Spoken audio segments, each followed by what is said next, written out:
So I know when I first started surf traveling, I had no idea what to do, no ideas what places to book.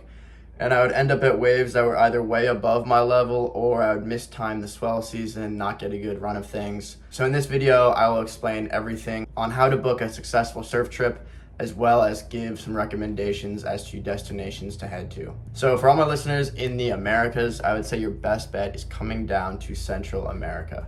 But not all places in Central America are created equal. So what you're looking for as a beginner surfer is nice, gentle waves that are consistent, ideally on a sand bottom.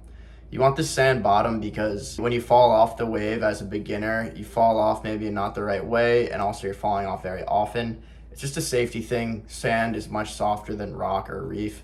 So you're gonna want to be looking for beach breaks with a sand bottom.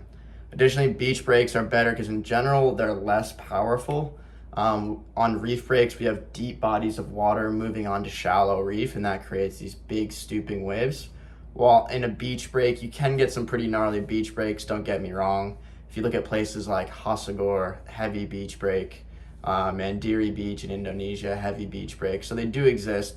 In general, beach breaks tend to be a bit more gentle on certain places. So as we head into Central America, we have the hotbed, Costa Rica, Nicaragua, and El Salvador. Those are the three countries known for their solid surf. Out of those three, as I would break it down from beginner friendly to more advanced breaks, I would say Costa Rica should definitely be your starting point if you're a true beginner. One, they have loads of surf schools there, so you'll be able to get good instruction, but really just the wave quality there. You have a lot of these gentle rolling waves that are very peaky and spread out the lineup.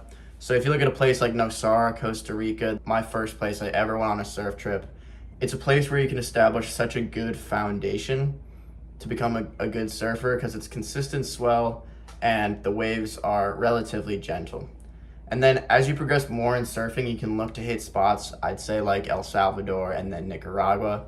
The waves here in Nicaragua and El Salvador are just a bit more pitchy, a bit more steep, and hold a bit more power. Now, before all the Costa Rican surfers come after me, I'm not saying you guys don't charge heavy waves. You look at a wave like Witch's Rock, serious wave there. Pavones can get serious, and I'm sure there's many more, all up and down the West Coast. However, from my experience, Costa Rica, more gentle rolling waves, more beginner friendly. And then as you go to places like Nicaragua, El Salvador, the waves are a bit more intense. Next, as we move to El Salvador, I would say El Salvador is a good place for intermediate surfers and regular footed surfers. So the thing about El Salvador is you have essentially all right-handers.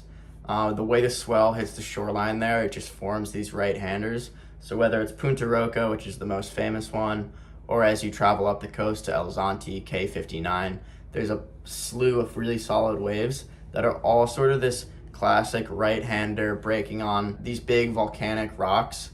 That's the kind of surf you're going to get in El Salvador. Black sand beaches, big rocks getting in and out that you have to navigate, and all right-hand point breaks. So for me, I'm a goofy footer. I prefer surfing on my front side. So whenever I've gone to El Salvador, that's just something you have to keep in mind. You're going to be hitting that backside a lot. And then Nicaragua, my home Nicaragua. So obviously I'm biased, I'm living here in Nicaragua. We got rights, lefts, really any kind of wave you can imagine. But I will say it probably isn't the best place for a beginner surfer. This is definitely, you want to be in that intermediate to advanced range before you come to Nicaragua, just because one, the swell here is a bit more powerful. We have deep water ocean swells arriving onto shallow rock, and that can create really intense waves. So for me, Nicaragua has been the place in the Western Hemisphere that has reminded me the most of Indonesia.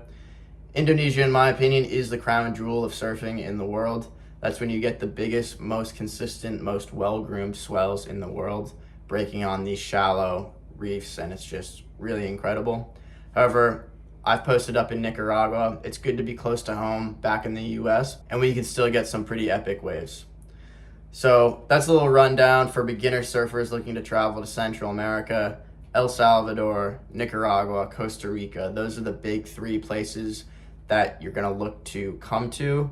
And I would break it down. Beginners, head to Costa Rica. intermediate to advanced, check out El Salvador and Nicaragua. Now, obviously, surf travel isn't too serious and there aren't any rules to this. From someone who's traveled throughout all these countries and has progressed my surfing in each different country, that's my take on it. So hope you enjoyed this video, and if you did, please make sure to hit the like and subscription button. It goes a long way and help me out.